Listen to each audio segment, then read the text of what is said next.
Hello friends, আজকে হচ্ছে রথযাত্রা। আর সেই রথযাত্রার জন্য চলে এসেছি রথ কিনতে। আমার গুড়িমা রথ চালাবে, আর তার জন্য দেখো আমি এতগুলো রথের মধ্যে থেকে এই রথটা আমার খুব ভালো লেগেছে, দেখতে তাই এটাই পছন্দ করে নিয়েছি। তোমাদের কেমন লেগেছে আচ্ছা। অবশ্যই জানাবে। আর তার সাথে নিয়ে নিয়েছি ফুল মালা, আরও অনেক জিনিস। আর ফাইনালি এসে কিন্তু রথটা সাজিয়ে নিয়ে দেখো আমার গুড়িয়ামা রথ চালাতে বেরিয়ে পড়েছে।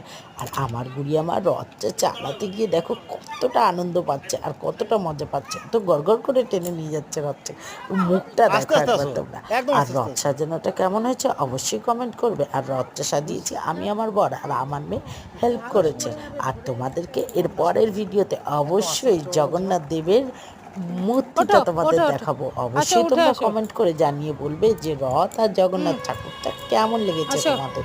আর তার সাথে সাথে তোমরা আস্তে আমার আস্তে। পাশে থেকে প্লিজ চ্যানেলটিকে সাবস্ক্রাইব করো, লাইক করো। আর তার সাথে সাথে তোমরা অবশ্যই দেখতে পাচ্ছ আমার মেয়ে আর আমার বর